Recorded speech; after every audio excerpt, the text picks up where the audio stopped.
ಇಂದಿನ ಜುಮಾ ಖುದ್ಬದ ನನ್ನ ವಿಷಯ ಶೀರ್ಷಿಕೆ ಏನೆಂದರೆ, ನಮ್ಮ ಜೀವನದ ಉದ್ದೇಶವೇನು? Purpose of life, purpose of our life. ನಮ್ಮ ಜೀವನದ ಉದ್ದೇಶವೇನು? ನಿಮ್ಮ ಮುಂದೆ ನಾನು ಪವಿತ್ರ ಕುರಾನಿನ ಸೂರೆ ಜಾರಿಯಾತ್ ಅಧ್ಯಾಯ 51 ಸೂಕ್ತ 56ನೇ ಸೂಕ್ತವನ್ನು ಪಠಿಸಿದೆ. ಆ ಸೂಕ್ತದಲ್ಲಿ ನಿಮ್ಮೆಲ್ಲರ ಸೃಷ್ಟಿಕರ್ತನಾದ ಅಲ್ಲಾಹನು ಹೇಳುತ್ತಾನೆ, ವಮಾ ಖಲಕ್ತುಲ್ ಜಿನ್ನ ವಲ್ ಇನ್ಸ ಇಲ್ಲಾ ಲಿಯಾಬುದೂನ್. ನಾವು ಜಿನ್ನುಗಳನ್ನು, ಯಕ್ಷಗಳನ್ನು, ಮನುಷ್ಯರನ್ನು ಸೃಷ್ಟಿಸಿರುವ ಏಕೈಕ ಉದ್ದೇಶವೇನೆಂದರೆ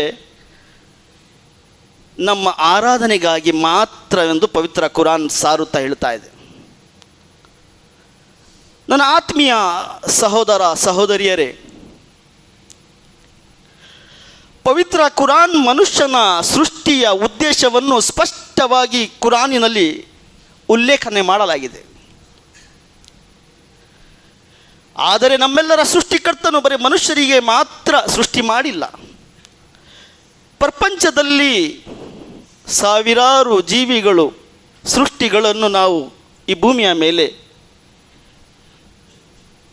ಈ ಜಲ ಸಮುದ್ರದಲ್ಲಿ ನಾವು ನೋಡ್ತಾ ಇದ್ದೀವಿ. ಮನುಷ್ಯ ಒಬ್ಬ ಸೃಷ್ಟಿ,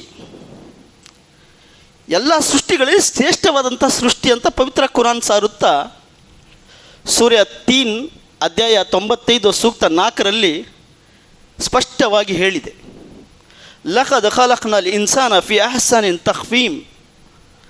ನಾವು ಎಲ್ಲ ಸೃಷ್ಟಿಗಳಲ್ಲಿ ಶ್ರೇಷ್ಠವಾದಂತಹ ಸೃಷ್ಟಿ ಆ ಮನುಷ್ಯನಿಗೆ ನಾವು ಸೃಷ್ಟಿ ಮಾಡಿದ್ದೇವೆ ಎಂದು ಪವಿತ್ರ ಕುರಾನ್ ಸಾರ್ತಾ ಇದೆ. ಆ ಮನುಷ್ಯನ ಸೃಷ್ಟಿಯ ನಂತರ ನಾವು ಸಾವಿರಾರು ಜೀವಿಗಳನ್ನು ನಾವು ಪ್ರಪಂಚದಲ್ಲಿ ನೋಡ್ತಾ ಇದ್ದೀವಿ. ಜಿನ್ನುಗಳು ಈ ಮನುಷ್ಯರಕ್ಕಿಂತ ಮುಂಚೆ, ಎಷ್ಟೋ ಸಾವಿರ ವರ್ಷಗಳ ಮುಂಚೆ ಜಿನ್ನುಗಳು ಈ ಪ್ರಪಂಚದಲ್ಲಿ ಜೀವನ ಮಾಡ್ತಾ ಇದ್ದರು ಅಂತ ಉಲ್ಲೇಖ ಬರುತ್ತೆ. ಅದೇ ರೀತಿಯಾಗಿ ಪ್ರಾಣಿಗಳು, ಪಕ್ಷಿಗಳು, ಕ್ರಿಮಿಕೀಟಗಳು, ಭೂಮಿಯಲ್ಲೇ ನಡೆದಾಡುವಂತಹ ಜೀವಿಗಳು, ಸಮುದ್ರದ ಆಳದಲ್ಲಿ ಜೀವಿಸುವಂತಹ ಜೀವಿಗಳು, ಎಷ್ಟೋ ಸಾವಿರಾರು ಜೀವಿಗಳಿದ್ದಾವೆ. ಆ ಬೇರೆ ಬೇರೆ ಸೃಷ್ಟಿಗಳ ಬಗ್ಗೆ ಉದಾಹರಣೆಗೆ ಹೇಳಬೇಕಾದರೆ, ನಾವು ಪವಿತ್ರ ಕುರಾನನ್ನು ಓದುವಾಗ ಮೊದಲನೆಯ ಅಧ್ಯಾಯ ಸೂರೆ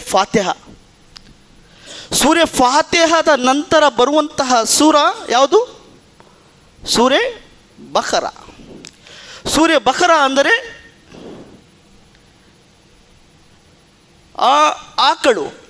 ಆಕಳಿನ ಬಗ್ಗೆ ಅದರ ಉಲ್ಲೇಖ ಇದೆ. ಅಂದರೆ ಪವಿತ್ರ ಕುರಾನಿನ 2ನೇ ಅಧ್ಯಾಯ ಒಂದು ಪ್ರಾಣಿಯ ಹೆಸರಿನಿಂದ ಪ್ರಾರಂಭವಾಗ್ತಾ ಇದೆ. ಅದೇ ರೀತಿಯಾಗಿ ನೀವು ಮುಂದೆ ವರಿದು ನೋಡಿದರೆ ಸೂರೆ ಅನಾಮ್, ಜಾನುವಾರಿನ ಬಗ್ಗೆ ಉಲ್ಲೇಖ ಮಾಡಲಾಗಿದೆ. ಅದೇ ರೀತಿಯಾಗಿ ಮುಂದೆ ಸೂರೆ ನಹಲ್, ಜೇನುಹುಳ, ಹನಿ ಬಿ.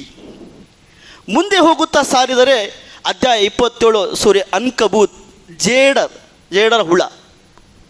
ಈ ಎಲ್ಲ ಒಂದು ಪ್ರಾಣಿ ಪಕ್ಷಿಗಳ ಹೆಸರುಗಳನ್ನು ನೀವು ನೋಡಿದಾಗ, ಈ ಪ್ರಾಣಿ ಪಕ್ಷಿಗಳು, ಈ ಮನುಷ್ಯರು, ಈ ಜಿನ್ನುಗಳು, ಈ ಪ್ರಪಂಚದಲ್ಲಿರುವಂತಹ ಈ ಸಮುದ್ರ, ಈ ಭೂಮಿ, ಗಿಡ ಮರಗಳು, ಬೆಟ್ಟಗಳು, ಈ ಪ್ರಪಂಚದಲ್ಲಿರುವ ಎಲ್ಲ ವಸ್ತುಗಳನ್ನು ನೋಡಿದರೆ ಪವಿತ್ರ ಕುರಾನ್ ಸಾರುತ್ತಾ ಹೇಳುತ್ತದೆ, ಈ ಭೂಮಿಯ ಮೇಲಿರುವುದು ಮತ್ತು ಆಕಾಶದ ಕೆಳಗಿರುವ ಎಲ್ಲ ಜೀವಿಗಳನ್ನು ಆ ಸೃಷ್ಟಿಕರ್ತನಾದ ಅಲ್ಲಾಹನು ಉದ್ದೇಶಪೂರ್ವಕ ಇಲ್ಲದೆ ಸೃಷ್ಟಿಸಿಲ್ಲ ಅಂತ ಪವಿತ್ರ ಕುರಾನ್ ಹೇಳ್ತದೆ. ಅಂದರೆ ಉದ್ದೇಶವಿದೆ, ಒಂದು ಉದ್ದೇಶದಿಂದ ಮಾತ್ರ ಅದನ್ನು ಸೃಷ್ಟಿ ಮಾಡಲಾಗಿದೆ. ಉದ್ದೇಶವಿಲ್ಲದೆ ಯಾವ ಸೃಷ್ಟಿಯನ್ನು ಸೃಷ್ಟಿಸಿಲ್ಲ ಅಂತ ಪವಿತ್ರ ಕುರಾನ್ ಸಾರುತ್ತದೆ. ಆದರೆ ಆ ಜೀವಿಗಳಲ್ಲಿ ಮತ್ತು ಮನುಷ್ಯರಲ್ಲಿ ಇರುವಂತಹ ವ್ಯತ್ಯಾಸವನ್ನು ಅರ್ಥ ಮಾಡಿಕೊಳ್ಳಬೇಕಾಗಿದೆ. ಅವರಲ್ಲಿ ಮತ್ತು ಮನುಷ್ಯರಲ್ಲಿ ಮತ್ತು ಜೀವಿ ಮತ್ತು ಪ್ರಾಣಿ ಪಕ್ಷಿಗಳಲ್ಲಿರುವಂತಹ ಡಿಫ್ರೆನ್ಸನ್ನು ಅರ್ಥ ಮಾಡಿಕೊಳ್ಳಬೇಕಾಗುತ್ತೆ. ಒಂದು ಉದಾಹರಣೆ ಕೊಡುತ್ತಾ ಮುಂದೆ ಸಾಗುತ್ತಾ, ಸುಲೇಮಾನ್ ಪ್ರವಾದಿಯ ಬಗ್ಗೆ ಕೇಳಿದ್ದೀರಾ? ಹಜರತೆ ಸುಲೇಮಾನ್ ಅಲೈಹಿಸ್ಸಲಾಂ ಒಬ್ಬ ಮಹಾ ಪ್ರವಾದಿ.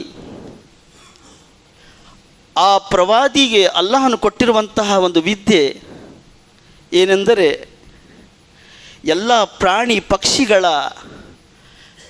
ಅವರ ಭಾಷೆಯನ್ನು ತಿಳಿದಿರ್ತಾರೆ. ಅವರು ಮಾತಾಡುವಂತಹ ಭಾಷೆಯನ್ನು ಅರ್ಥ ಮಾಡಿಕೊಳ್ತಾ ಇದ್ದರು.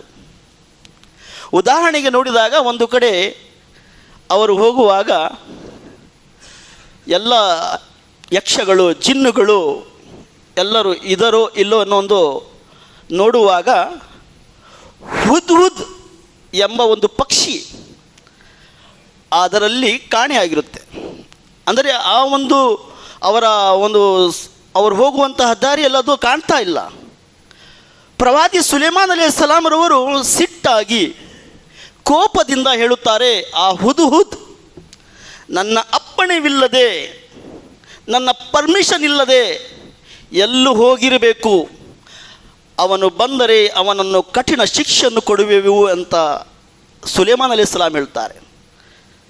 ಅಷ್ಟರಲ್ಲಿ ಆ ಹುದ್ ಪಕ್ಷಿ ಪ್ರವಾದಿ ಸುಲೇಮಾನ್ ಅಲೈಹಿಸ್ಸಲಾಂ ಹತ್ರ ಬರುತ್ತೆ.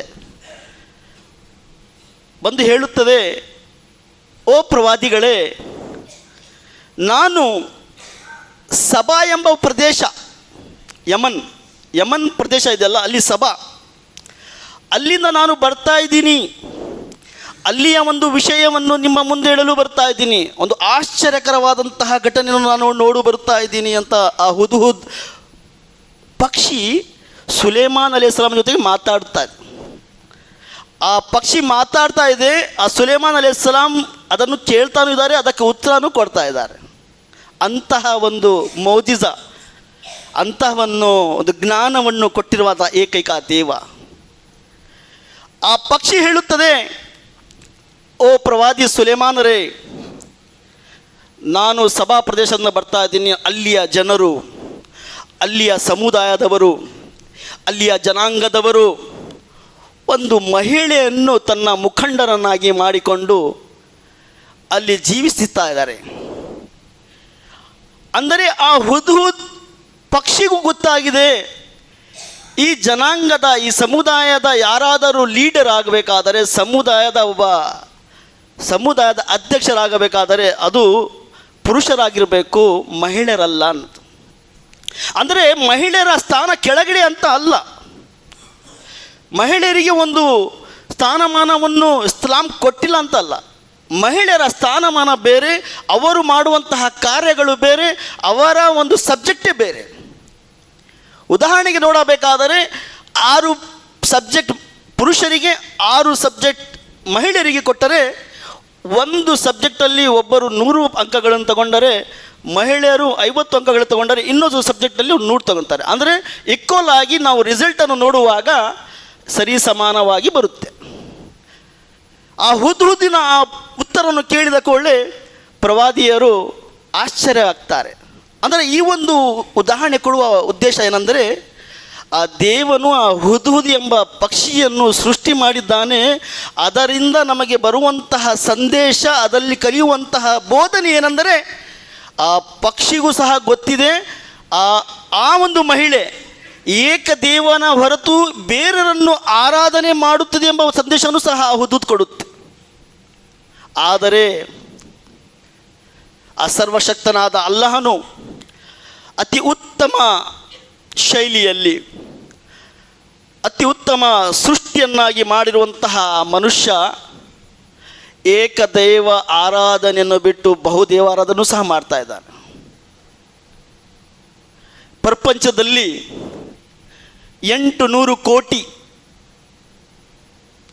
ಮನುಷ್ಯರಿದ್ದಾರೆ. ಅದರಲ್ಲಿ 200 ಕೋಟಿ 200 crores ಮುಸ್ಲಿಮ್ಸ್ ಇದ್ದಾರೆ. ಮತ್ತು 600 ಕೋಟಿ ಜನ ಯಾರು? ನಾನ್ ಮುಸ್ಲಿಮ್ ಇದ್ದಾರೆ. ಅಂದರೆ ಆ ಸೃಷ್ಟಿಕರ್ತನ ಸೃಷ್ಟಿಯಾದಂತಹ ಅತಿ ಉತ್ತಮ ಸೃಷ್ಟಿಯಾದಂತಹ ಮನುಷ್ಯ ಆ ಏಕದೇವನ ಬಿಟ್ಟು ಬೇರೆಯವರನ್ನು ಆರಾಧನೆ ಮಾಡ್ತಾ ಇದ್ದಾನೆ. ಆ 200 ಕೋಟಿ ಮನುಷ್ಯರಲ್ಲೂ ಸಹ ನಾವು ಅವರ ಪರೀಕ್ಷೆಯನ್ನು ಪಡೆದುಕೊಂಡರೆ ಅದರಲ್ಲಿ ತೌಹೀದ್ನ ಮೇಲೆ ನಡೆಯುವವರು, ಸುನ್ನತಿನ ಮೇಲೆ ನಡೆಯುವವರು, ಒಂದು ನೈಜವಾದಂತಹ ಇಸ್ಲಾಮಿನ ಆಚರಣೆಯ ಮೇಲೆ ನಡೆಯುವವರು ಒಂದು ಬೆರಳು ಎಣಿಕೆ ಅಂತ ಹೇಳಬಹುದು. ಅಂದರೆ ಮನುಷ್ಯ ಆ ದೇವನ ಅತಿ ಉತ್ತಮವಾದಂತಹ ಸೃಷ್ಟಿ, ಆತನು ತನ್ನ ಜೀವನದ ಉದ್ದೇಶವನ್ನು ಮರೆತು ಬಿಟ್ಟಿದ್ದಾನೆ. ಅವನನ್ನು ಯಾಕೆ ಸೃಷ್ಟಿಸಲಾಗಿದೆ, ಈ ಪ್ರಪಂಚಕ್ಕೆ ಕಳಿಸಿರುವ ಉದ್ದೇಶವೇನು, ಈ ಪ್ರಪಂಚದಲ್ಲಿ ಮಾಡುವಂತಹ ಕಾರ್ಯಗಳು ಯಾವುವು, ನಂತರ ನನ್ನ ಮರಣ ಆಗುತ್ತದೆ, ಆ ಮರಣದ ನಂತರ ನಾನು ಎಲ್ಲಿಗೆ ಹೋಗಬೇಕು ಎಂಬ ಒಂದು ಚಿಂತನೆ, ಇದರ ಬಗ್ಗೆ ಸ್ವಲ್ಪನೂ ಜ್ಞಾನವಿಲ್ಲದೆ ಮನುಷ್ಯ ಒಂದು ಪ್ರಾಣಿ ಪಕ್ಷಿಗಳಕ್ಕಿಂತ ಕಡೆಯಾಗಿ ಜೀವನವನ್ನು ಮಾಡ್ತಾ ಇದ್ದಾನೆ.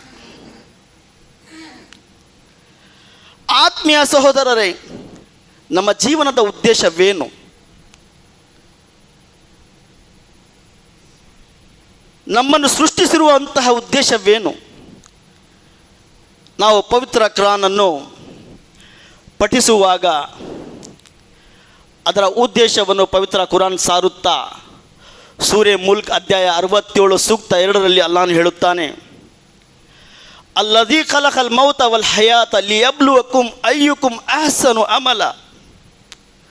ಮನುಷ್ಯನ ಜೀವನ ಮರಣವನ್ನು ಸೃಷ್ಟಿಸಿರುವ ಉದ್ದೇಶವೇನೆಂದರೆ, ಯಾರು ಈ ಪ್ರಪಂಚದಲ್ಲಿ ಈ ಜಗತ್ತಿನಲ್ಲಿ ಕೊಟ್ಟಿರುವಂತಹ ಜೀವನದಲ್ಲಿ ಸತ್ಕರ್ಮಗಳನ್ನು ಮಾಡುವರು, ಒಳ್ಳೆಯ ಕಾರ್ಯಗಳನ್ನು ಮಾಡುವರು ಅಂತ ಪರೀಕ್ಷೆ ಮಾಡಲಿಕ್ಕಾಗಿ ಮನುಷ್ಯನಿಗೆ ಮರಣ ಮತ್ತು ಜೀವನವನ್ನು ಕೊಟ್ಟಿದ್ದೇವೆ ಅಂತ ಪವಿತ್ರ ಕುರಾನ್ ಸ್ಪಷ್ಟವಾಗಿ ಸಾರ್ತಾ ಇದೆ.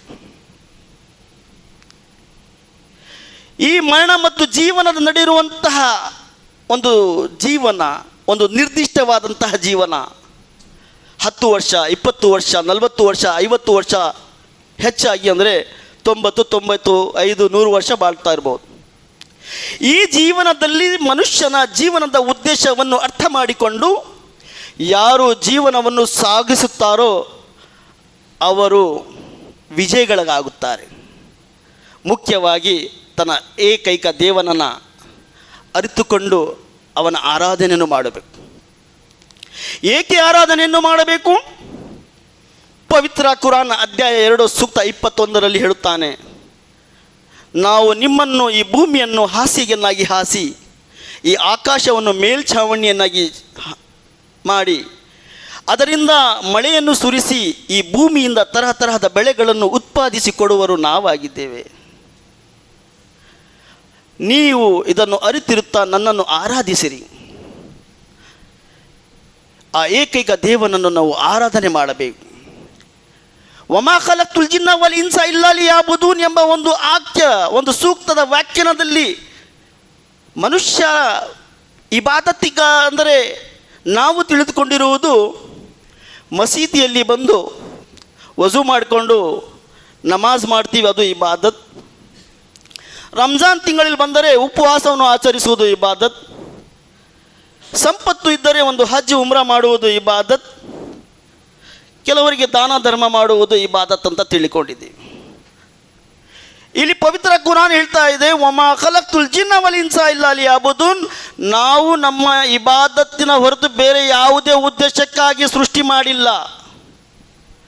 ಮನುಷ್ಯ ಯೋಚಿಸ್ತಾನೆ, 24 ತಾಸುಗಳು ನಾನು ಮಸೀದಿಯಲ್ಲಿ ಕುಳಿತುಕೊಂಡು ಇಬಾದತ್ ಮಾಡಲು ಸಾಧ್ಯವಿಲ್ಲ. ಈ ಇಡೀ ಒಂದು ವರ್ಷದ 360 ದಿನಗಳಲ್ಲಿ ನಾನು ಉಪವಾಸ ಆಚರಿಸಲು ಸಾಧ್ಯವಿಲ್ಲ. ನನ್ನ ಸಂಪತ್ತನ್ನು ದಾನ ಧರ್ಮ ಮಾಡಲು ಸಾಧ್ಯ ಇಲ್ಲ. ಆದರೆ ಈ ಇಬಾದತ್ತಿನ ಅರ್ಥವೇನು? ಪ್ರವಾದಿ ಮೊಹಮ್ಮದರು ಮತ್ತು ನಾವು ಕುರಾನಿನ ವಚನಗಳನ್ನು ನೋಡಿದಾಗ ಮನುಷ್ಯನ ಬೆಳಿಗ್ಗೆ ಮುಂಜಾನೆಯಿಂದ ಅವನು ರಾತ್ರಿ ಮಲಗುವವರೆಗೂ, ಅವನ ಹುಟ್ಟಿನಿಂದ ಅವನ ಸಾಯುವವರೆಗೂ ಆ ಸೃಷ್ಟಿಕರ್ತನಾದ ಅಲ್ಲಾಹನ ಆಜ್ಞೆಯ ಪ್ರಕಾರ ಅವನ ಅನುಸರಣೆ ಮಾಡುತ್ತಾ ಪ್ರವಾದಿ ಮೊಹಮ್ಮದ್ ಸಲ್ಲಲ್ಲಾಹು ಅಲೈಹಿ ವಸಲ್ಲಮರ ಇತ್ತೆಬಾ ಅವರ ಸುನ್ನತಿನ ಅನುಸರಣೆ ಮಾಡುತ್ತಾ ಯಾರು ತನ್ನ ಜೀವನವನ್ನು ಸಾಗಿಸುವರೋ ಆ ಮನುಷ್ಯ ಹಲಾಲ್ ದುಡಿಮೆಕ್ಕಾಗಿ ಪರಿಶ್ರಮ ಪಡಲಿಕ್ಕಾಗಿ ವ್ಯವಹಾರ ಮಾಡುತ್ತಾನೆ, ಆ ಪ್ರವಾದಿಯರು ಮತ್ತು ಕುರಾನ್ ಹೇಳಿರುವ ಒಂದು ಗೈಡ್ಲೈನ್ಸ್ ಪ್ರಕಾರ ಮಾಡುತ್ತಾನೆ, ಅದು ಎಲ್ಲ ಇಬಾದತ್ತಾಗಿದೆ. ಅವನ ಮುಂಜಾನೆ, ಅವನ ಮಲಗು, ಎಲ್ಲ ಕಾರ್ಯಗಳು ಆ ಅಲ್ಲಾಹ್ ಮತ್ತು ಅವರ ಪ್ರವಾದಿ ಮುಹಮ್ಮದ್ ಸಲ್ಲಲ್ಲಾಹು ಅಲೈಹಿ ವಸಲ್ಲಮರ ಬೋಧನೆಯ ಪ್ರಕಾರ ಜೀವನ ಮಾಡುವುದು, ಅದು ಎಲ್ಲ ಇಬಾದತ್ತಾಗಿದೆ, ಅದು ಅವರ ಆರಾಧನೆ ಆಗಿದೆ. ಮದುವೆ ಆಗುವುದು ಇಬಾದತ್ತಾಗಿದೆ. ಹೆಂಡತಿಯನ್ನು ಪ್ರೀತಿಯಿಂದ ಮಾತಾಡುವುದು, ಅವರನ್ನು ಉಣ್ಣಿಸುವುದು, ಅವರಿಗಾಗಿ ಉಡುಪುಗಳನ್ನು, ಮನೆ ಆಹಾರದ ವ್ಯವಸ್ಥೆಯನ್ನು ಮಾಡುವುದು, ಮಕ್ಕಳಿಗಾಗಿ ಒಂದು ಜ್ಞಾನ ಮತ್ತು ಅವರಿಗೆ ಒಂದು ವಿದ್ಯಾಭ್ಯಾಸವನ್ನು ಕೊಡುವುದು ಮತ್ತು ಅವರಿಗೆ ಒಂದು ಸ್ವರ್ಗದ ದಾರಿಯನ್ನು ತೋರಿಸುವುದು ಇಬಾದತ್ತಾಗಿದೆ. ತನ್ನ ನೆರೆಹೊರೆಯೊಂದಿಗೆ ಉತ್ತಮವಾಗಿ ವರ್ತಿಸುವುದು ಒಂದು ಇಬಾದತ್ತಾಗಿದೆ. ದಾರಿಯಲ್ಲಿ ಬಿದ್ದಿರುವಂತಹ ಕೆಲವು ಅಡ್ಡಿಪಡಿಸುವಂತಹ ವಸ್ತುಗಳನ್ನು ಅದನ್ನು ಸರಿಪಡಿಸುವುದು ಇಬಾದತ್ತಾಗಿದೆ. ಒಬ್ಬ ಮುಸ್ಲಿಂ ಇನ್ನೊಬ್ಬ ಮುಸ್ಲಿಮನಿಗೆ ಮುಗುಳ್ನಗೆಯಿಂದ ಮಾತಾಡುವುದು ಇಬಾದತ್ತು ಮತ್ತು ಸದ್ಕಾವಾಗಿದೆ. ಒಂದೇ ಒಂದು ವಾಕ್ಯದಲ್ಲಿ ಹೇಳಬೇಕಾದರೆ, ನಾವು ಎಲ್ಲಿಯವರೆಗೂ ನಮ್ಮ ಸೃಷ್ಟಿಕರ್ತನಾದ ಅಲ್ಲಾಹನ ಆಜ್ಞೆಯ ಪ್ರಕಾರ, ಪ್ರವಾದಿ ಮುಹಮ್ಮದ್ ಸಲ್ಲಲ್ಲಾಹು ಅಲೈಹಿ ವಸಲ್ಲಮರ ಸುನ್ನತಿನ ಪ್ರಕಾರ ನಾವು ಜೀವನವನ್ನು ಮಾಡುವುದಿಲ್ಲವೋ ಅದು ಇಬಾದತ್ ಅಲ್ಲ. ನಾವು ಅಲ್ಲಾಹನ ಆಜ್ಞೆಯ ಪ್ರಕಾರ, ಪ್ರವಾದಿಯ ಸುನ್ನತಿನ ಪ್ರಕಾರ ಜೀವನವನ್ನು ಮಾಡಿದರೆ ಅದು ಎಲ್ಲ ಇಬಾದತ್. ಇಬಾದತ್ತಿನ ಒಂದು ಇಲ್ಲ, ಹಲವಾರು ಇದೆ. ಸಮಯದ ಅಭಾವವಿರುತ್ತೆ ಜುಮ್ಮಾ ಖುತ್ಬಾದಲ್ಲಿ, ಅದನ್ನು ಎಲ್ಲವನ್ನು ವಿವರಣೆ ಮಾಡಿ ಹೇಳಲು ಸಾಧ್ಯವಿಲ್ಲ. ನನ್ನ ಆತ್ಮೀಯ ಸಹೋದರರೇ, ಇದನ್ನು ಅರಿಯಬೇಕಾಗಿದೆ. ನಮ್ಮ ಏಕದೇವನ ಬಗ್ಗೆ ಅರಿತು ಅವನ ಇಬಾದತ್ತನ್ನು ಮಾಡುತ್ತಾ, ಅವನು ಕಳಿಸಿರುವಂತಹ ಪ್ರವಾದಿ ಮುಹಮ್ಮದ್ ಸಲ್ಲಲ್ಲಾಹು ಅಲೈಹಿ ವಸಲ್ಲಮರ ಗೈಡ್ಲೈನ್ಸ್ ಪ್ರಕಾರ, ಬೋಧನೆಯ ಪ್ರಕಾರ, ಮಾರ್ಗದರ್ಶನದ ಪ್ರಕಾರ ಜೀವನವನ್ನು ಮಾಡುವುದು ಇಬಾದತ್ತಾಗಿದೆ. ಅಂತಿಮವಾಗಿ ತನ್ನ ಮರಣದ ನಂತರದ ಜೀವನದ ಬಗ್ಗೆ ಅವನು ಗಮನದಲ್ಲಿಟ್ಟುಕೊಂಡು, ಅಂತಿಮ ದಿನ, ವಿಚಾರಣೆಯ ದಿನ, ನಾನು ಯಾವ ಕರ್ಮಗಳನ್ನು ಮಾಡಬೇಕು, ನಾನು ಪಠಿಸುವ ಸೂರ್ಯ ಮುಲ್ಕ್ ಅಧ್ಯಾಯ 67 ಸೂತ್ರ 2 ಪ್ರಕಾರ ಮರಣ ಜೀವನದ ಉದ್ದೇಶವನ್ನು ನಿಮ್ಮ ಮುಂದಿಟ್ಟೆ, ಯಾರು ಸತ್ಕರ್ಮಗಳನ್ನು ಮಾಡುವರೋ ಅದನ್ನು ಪರಿಶೀಲಿಸಲಿಕ್ಕಾಗಿ ಈ ಒಂದು ಮರಣ ಮತ್ತು ಜೀವನವನ್ನು ನೀಡಲಾಗಿದೆ.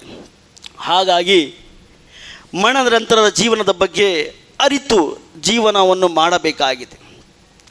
ಪವಿತ್ರ ಕುರಾನ್ ಹೇಳುತ್ತದೆ, ಸೂರೆ ಗಾಶಿಯ ಅಧ್ಯಾಯ 88 ಸೂಕ್ತ 21-22ರಲ್ಲಿ ಅಲ್ಲಾಹನು ಹೇಳುತ್ತಾನೆ, ಇನ್ನ ಇಲೈನ ಇಯಾಬಹುಂ ಸುಮ್ಮ ಇನ್ನ ಅಲೈನ ಹಿಸಾಬಹುಂ. ಓ ಮನುಷ್ಯರೇ, ನೀವು ನನ್ನ ಕಡೆಗೆ ಮರಳಿ ಬರುವಿರಿ, ಮತ್ತು ನಿಮ್ಮ ವಿಚಾರಣೆಯ ಹೊಣೆ ನನ್ನದಾಗಿರುತ್ತದೆ ಅದು.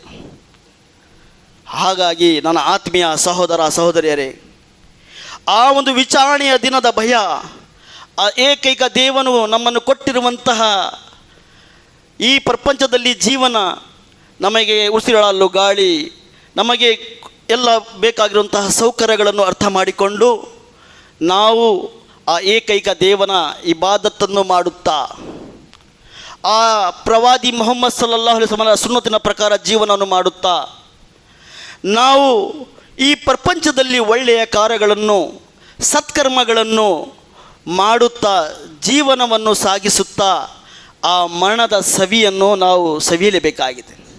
ಪವಿತ್ರ ಕುರಾನ್ ಹೇಳುತ್ತದೆ, ಕುಲ್ಲು ನಫ್ಸಿ ಝಾಯಿಕತಲ್ ಮೌತ್, ಎಲ್ಲ ಜೀವಗಳಿಗೆ ಆ ಒಂದು ಸಾವಿನ ರುಚಿ ಸವಿಯಬೇಕಾಗಿದೆ. ಯಾವ ಜೀವಿಯೂ ಶಾಶ್ವತ ಅಲ್ಲ, ಅವನಿಗೆ ಒಂದು ನಿರ್ದಿಷ್ಟವಾದಂತಹ ಕಾಲ ಅವಧಿಯನ್ನು ಆ ಪವಿತ್ರ ಕುರಾನ್ ನೀಡಿದೆ. ಹಾಗಾಗಿ ನನ್ನ ಆತ್ಮೀಯ ಸಹೋದರ ಸಹೋದರಿಯರೇ, ನಾವು ನಮ್ಮ ಜೀವನದ ಉದ್ದೇಶವನ್ನು ಅರ್ಥ ಮಾಡಿಕೊಂಡು ಪವಿತ್ರ ಕುರಾನಿನ ಬೋಧನೆಯ ಪ್ರಕಾರ, ಪ್ರವಾದಿ ಮುಹಮ್ಮದ್ ಸಲ್ಲಲ್ಲಾಹು ಅಲೈಹಿ ವಸಲ್ಲಂ ಸುನ್ನತಿನ ಪ್ರಕಾರ ನಾವು ಜೀವನವನ್ನು ಸಾಗಿಸೋಣ ಅಂತ ಹೇಳುತ್ತಾ, ನನ್ನ ಮಾತನ್ನು ನಾನು ಕೊನೆಗೊಳಿಸೋಕ್ಕಿಂತ ಮುಂಚೆ ನಾನು ಅಲ್ಲಾಹನಲ್ಲಿ ಪ್ರಾರ್ಥಿಸುತ್ತೇನೆ, ಓ ಅಲ್ಲಾಹ್, ನಮ್ಮನ್ನು ಸನ್ಮಾರ್ಗದ ದಾರಿಯನ್ನು ತೋರಿಸು, ನಮಗೆ ಒಳಿತು ಕೊಡುವಂತಹ ನಾವು ವಿದ್ಯೆಯನ್ನು, ಜ್ಞಾನವನ್ನು ನೀಡು, ನಮಗೆ ಆರೋಗ್ಯಕರವಂತಹ ಜೀವನವನ್ನು ನೀಡು. ಓ ಅಲ್ಲಾಹನೇ, ನಮಗೆ ಆ ಅಲ್ಲಾಹನ ಸೃಷ್ಟಿ ನಿನ್ನ ಆಜ್ಞೆಯ ಪ್ರಕಾರ ಜೀವನವನ್ನು ಮಾಡುವಂತಹ ನಮಗೆ ತೌಫೀಕು ನೀಡು. ಆ ಪ್ರವಾದಿ ಮೊಹಮ್ಮದ್ ಸಲ್ಲಲ್ಲಾಹು ಅಲೈಹಿ ವಸಲ್ಲಮರ ಎಲ್ಲ ಸುನ್ನತಿನ ಮೇಲೆ ನನಗೆ ನಡೆಯುವಂತಹ ಶಕ್ತಿಯನ್ನು ನೀಡು. ಮತ್ತು ನಮಗೆ ಹಲಾಲ್ ರಿಸ್ಕ್ ನಮಗೆ ನೀಡುವಂತ ಪ್ರಾರ್ಥಿಸುತ್ತಾ ನಾನು ನನ್ನ ಮಾತನ್ನು ಕೊನೆಗೊಳಿಸುತ್ತೇನೆ. ವಾಖಿರು ದಾವಾನ ಅನಿಲ್ ಹಮ್ದುಲಿಲ್ಲಾಹಿ ರಬ್ಬಿಲ್ ಆಲಮೀನ್. ಅಸ್ಸಲಾಮು ಅಲೈಕುಂ ವರಹಮತುಲ್ಲಾಹಿ ಬರ್ಕಾತು.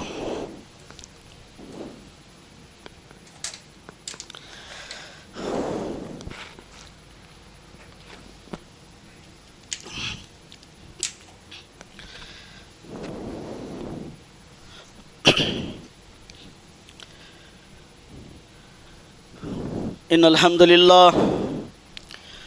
الحمد لله نحمده ونستعينه ونستغفره ونؤمن به ونتوكل عليه ونعوذ بالله من شرور أنفسنا ومن سيئات أعمالنا من يهده الله فلا مضل له ومن يضلل فلا هادي له ونشهد أن لا إله إلا الله وحده لا شريك له ونشهد أن محمدا عبده ورسوله. أما بعد فإن خير الحديث كتاب الله وخير الهدي هدي محمد صلى الله عليه وسلم وشر الأمور محدثاتها وكل محدثة بدعة وكل بدعة ضلالة وكل ضلالة في النار.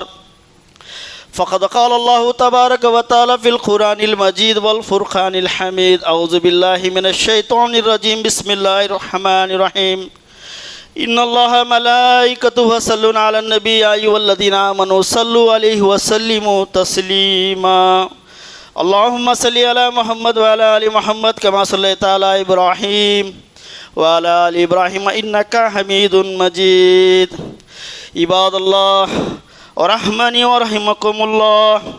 إن الله يأمر بالعدل والإحسان وإيتاء ذي القربى وينهى عن الفحشاء والمنكر والبغي يعظكم لعلكم تذكرون. والله تذكرون. وأقيموا الصلاة.